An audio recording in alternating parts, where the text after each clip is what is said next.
Bonsoir, bien-aimés dans le Seigneur. Nous ouvrons notre exhortation par le cantique 63. Jésus-Christ est ma sagesse.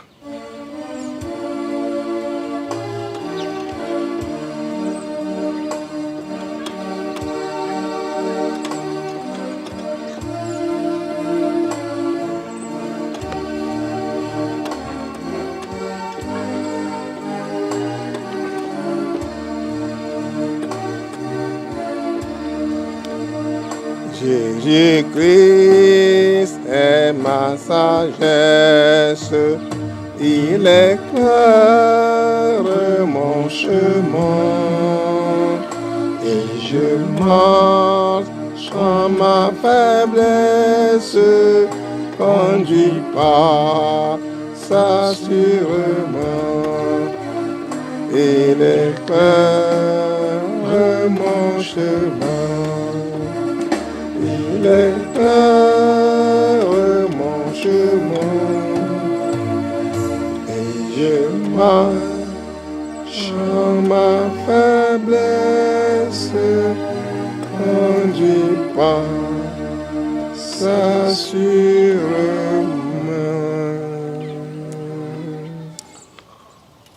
Seigneur Jésus, merci parce que tu es de nôtres cet après-midi. Nous comptons avec toi. Amen. Bien-aimés, le message de cet après-midi est tiré de l'évangile de Jésus selon Matthieu, chapitre 26, versets 30 à 35.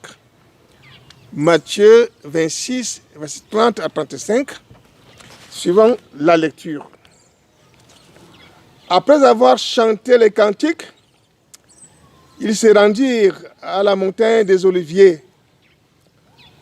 Alors Jésus leur dit: je serai pour vous tous cette nuit une occasion de chute, car il est écrit: je frapperai le berger et les brebis du troupeau seront dispersées. Mais après que je serai ressuscité, je vous précéderai en Galilée. Pierre prenait la parole, lui dit: quand tu serais pour tous une occasion de chute, tu ne serais jamais pour moi. Jésus lui dit: je te le dis en vérité, c'est lui-même, avant que le coq chante, tu me renieras 3 fois. Pierre lui répondit: quand il me faudrait mourir avec toi, je ne te nierai pas. Et tous les disciples dirent la même chose.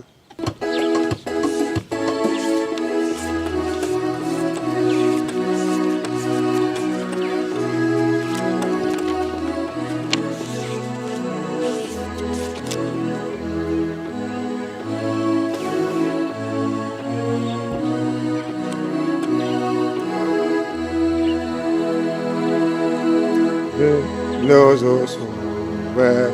Qui vous aime, venez, il a brisé vos fers. Il veut vous recevoir lui-même, ses bras vous sont ouverts.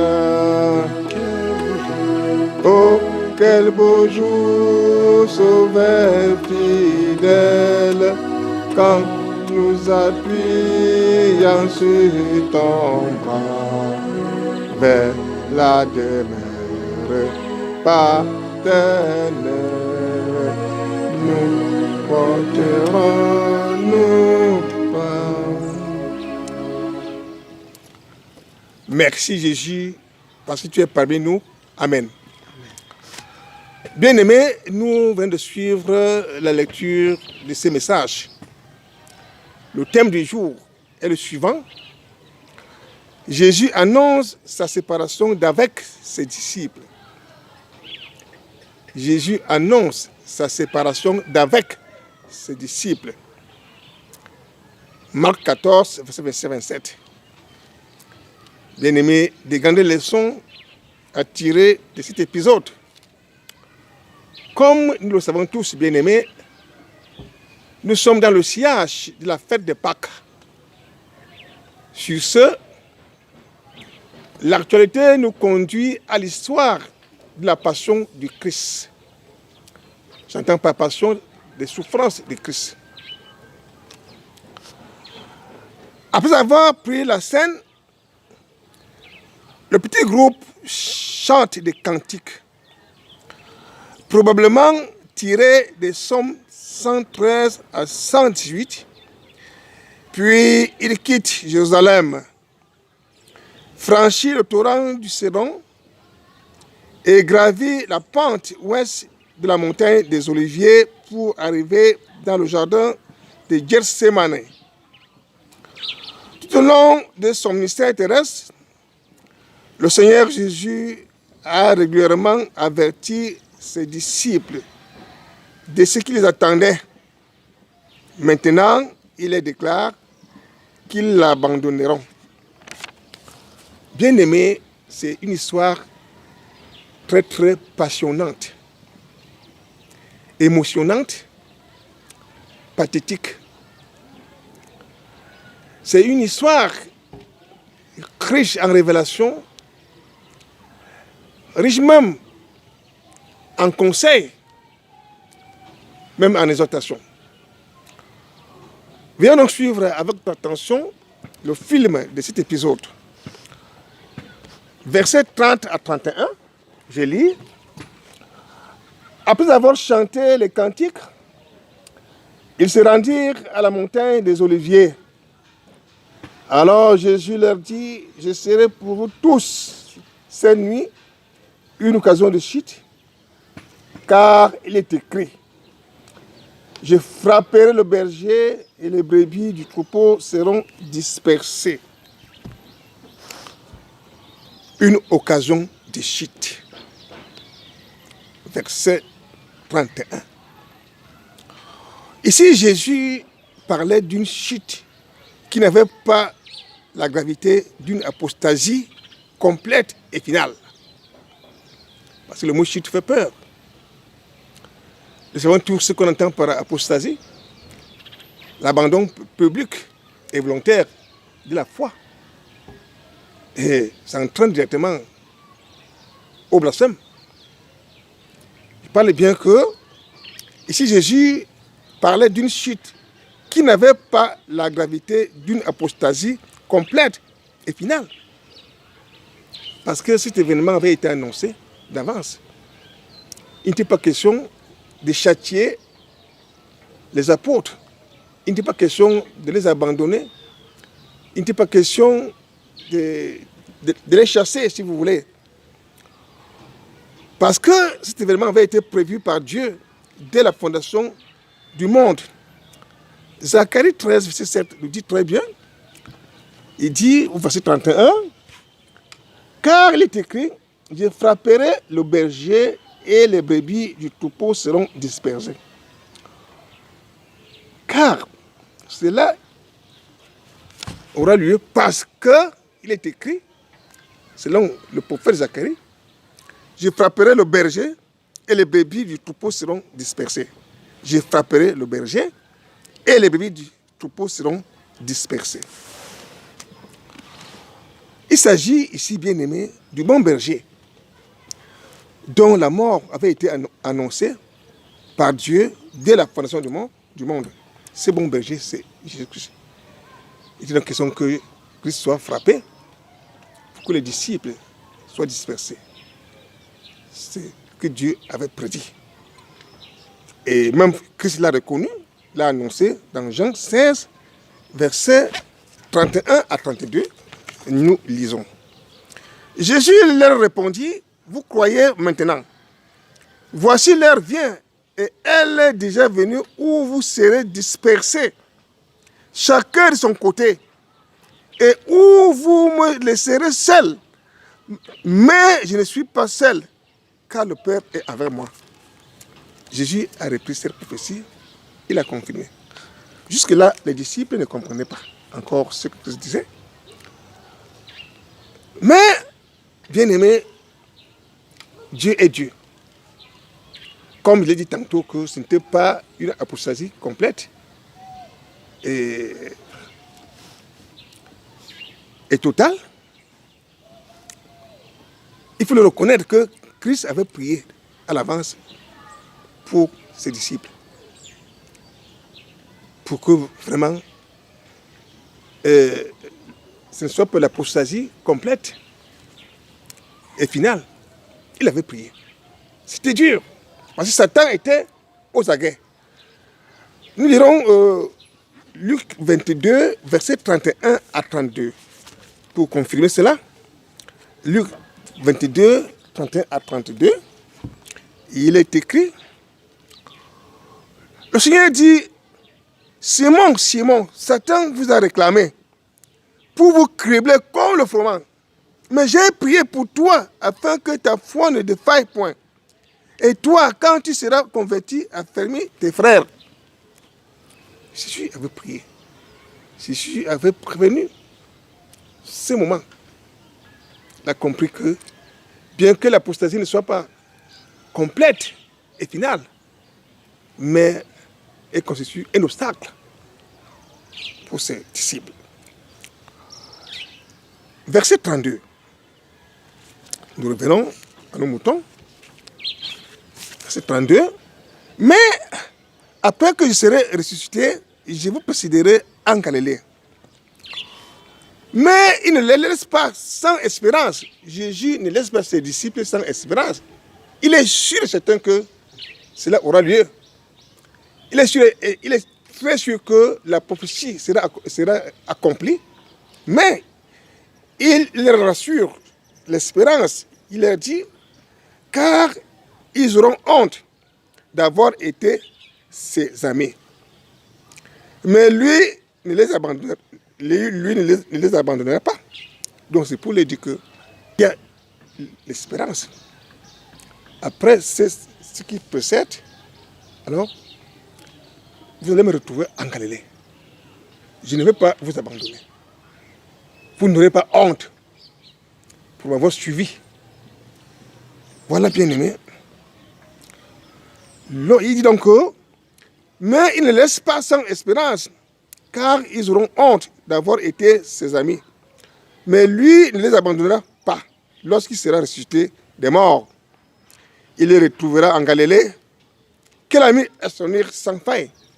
Jésus pour nous est un ami extraordinaire sans faille. Jésus ne ment pas.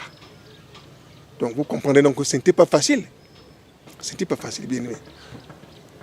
Versets 33 à 34, il est écrit, Pierre, prenant la parole, lui dit, quand tu seras pour tous une occasion de chute, tu ne seras jamais pour moi.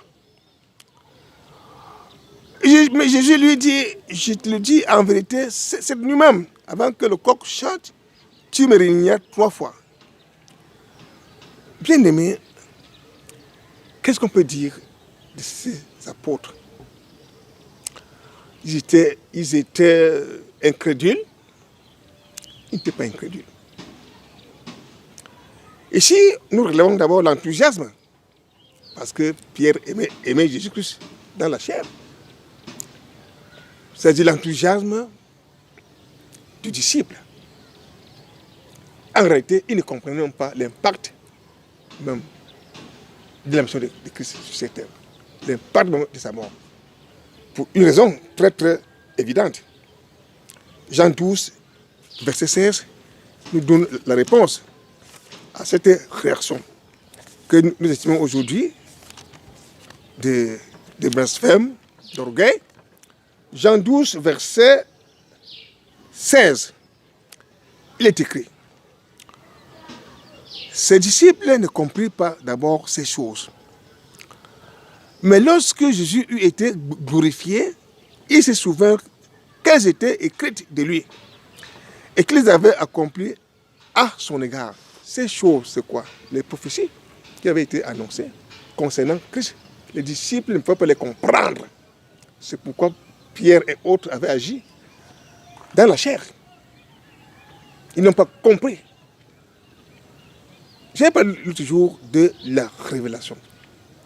Bien aimé, nous avons besoin d'être révélés pour comprendre les Écritures. ne comprennent aujourd'hui l'importance de la révélation. Ces gens, les disciples de Christ, ne savent rien encore. Comme Christ l'avait dit. Jean 14, verset 25 à 26. Je vous ai dit ces choses pendant que je demeure avec vous. Mais le consolateur, l'Esprit Saint, que le Père enverra en mon nom, vous enseignera toutes choses et vous rappellera tout ce que je vous ai dit. Et c'est après que les disciples de Christ ont compris ce que je voulais leur dire. Verset 35. Nous revenons à nos moutons toujours. Verset 35. Pierre lui répondit, quand il me faudrait mourir avec toi, je ne te régnerai pas. Et tous les disciples dirent la même chose. Bien-aimés, les disciples n'ont pas compris que toutes ces choses avaient été arrêtées par Dieu. Tout ce que Dieu arrête est appelé à s'accomplir. Cela vient encore renchérir le message d'hier. Quand on parle de la souveraineté de Dieu, on fait allusion à ces desseins qui sont toujours appelés à s'accomplir. Méfions-nous, nous les chrétiens. Faisons très très attention. Parce que le monde vit aujourd'hui comme si ce que Dieu a dit ne pourra jamais s'accomplir. Dieu a annoncé la naissance de Jésus-Christ est né. Dieu a annoncé la mort et la résurrection de Christ. Toutes ces choses se sont réalisées. Dieu a également annoncé la deuxième venue de Christ sur terre. Mais les gens pensent que toutes ces choses ne sont pas vraies. C'est vrai. Jésus-Christ reviendra. Comme il est monté au ciel. Bien-aimés, conclusion donc. Qu'est-ce qu'on peut dire comme conclusion? Tous abandonnèrent Jésus-Christ, comme il avait dit. Tous abandonnèrent Christ. Matthieu 26, verset 26. Matthieu 26, verset 26. Mais tout cela est arrivé afin que les écrits des prophètes fussent accomplis. Alors, tous les disciples l'abandonnèrent et prirent la fuite. Parce que ces disciples n'étaient pas destinés à mourir avec Christ.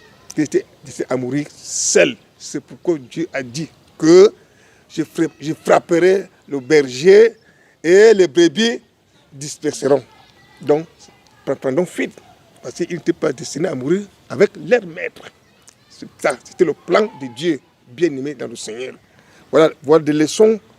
On va encore dans Marc 14, verset 50. Toujours, Marc 14, verset 50, il est écrit, alors tous l'abandonnèrent et prirent la fuite, selon ce qui avait été annoncé. Bien-aimés, les desseins de Dieu s'accomplissent toujours. Chrétiens, soyons attentifs. Soyons très très attentifs. Tout ce qui a été prédit concernant Christ sera accompli. 2. Le règnement de Pierre. Marc 14, verset 66 à 62, nous lisons. Pendant que Pierre était en bas, dans la cour, il vint une des servantes du souverain sacrificateur. Voyant Pierre qui se chauffait, elle le regarda et lui dit, « Toi aussi, tu étais avec Jésus de Nazareth. » Il le nia, disant, « Je ne sais pas. Je ne comprends pas ce que tu veux dire. » Puis il sortit pour aller dans le vestibule. Et le cor chanta. La servante l'ayant vu, se mit de nouveau à dire à ceux qui étaient présents, « Celui-ci est de ces gens-là. » Et il le nia de nouveau. Peu après, ceux qui étaient présents dirent encore à Pierre, « Certainement, tu es de ces gens-là, car tu es Galiléen. » Alors il commença à faire des imprécations et à jurer, comme en justice, lève la main. Bon, à jurer que vraiment, ce que je vous dis est vrai. Je ne connais pas cet homme dont vous parlez. Aussitôt, pour la seconde fois, le cor chanta. Et Pierre se souvint de la parole que Jésus lui avait dite. Avant que le cor chantât 2 fois, tu me régneras 3 fois. Et en y réfléchissant, il pleurait. Bien-aimé, beaucoup de leçons. Aujourd'hui, nous sommes plus semblables à ces gens. Nous sommes enseignés. Nous sommes enseignés. L'Esprit Saint aujourd'hui est en action. Pourquoi douter de la parole de Dieu, bien-aimé? Tout ce qui a été écrit sur Christ est appelé à s'accomplir. Demeurons dans la foi. Attendons fermement l'avènement de Christ. Restons dans des prières, dans la repentance, dans l'éveil, sachant que l'Esprit Saint m'a dit la nuit. Il m'a dit la nuit que de vous dire encore que, de vous rappeler que Christ vient bientôt. Christ vient bientôt. Il vient bientôt. Il vient bientôt. Menons une vie de veille. Ne regardons pas. C'est pas aujourd'hui les maladies, les pandémies, ça c'est rien. Pour Dieu, c'est rien. Dieu a mesure même d'arrêter cette pandémie par le revers de la main. Mais recherchons ce qui est essentiel. Tout ce qui a été écrit concernant Christ sera accompli. Bénissons ces paroles. Amen. Amen.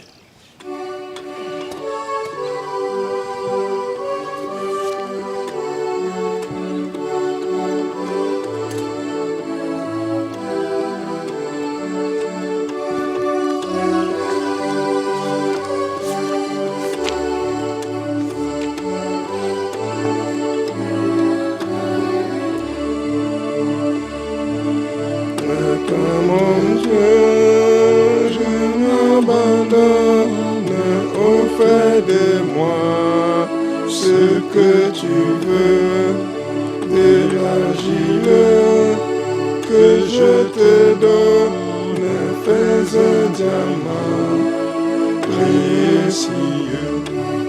Enseigne, prends toute ma vie, à toi seul je veux obéir, par l'Esprit qui me sanctifie, sur ton autel je prie.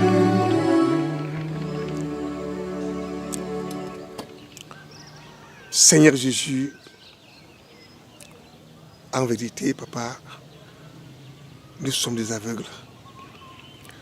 Aussi, avons-nous besoin de ton assistance pour que nous comprenions les Écritures. Viens nous ouvrir l'intelligence comme tu l'as fait au temps jadis, pour que ton peuple comprenne les Écritures. Que ton peuple ne doute plus, Père, de tes prophéties. Donne-nous de persévérer, Père. Ainsi, dans la lecture biblique, dans des prières, dans des jeûnes, afin que nous puissions, Papa, mener une vie de veille. Amen.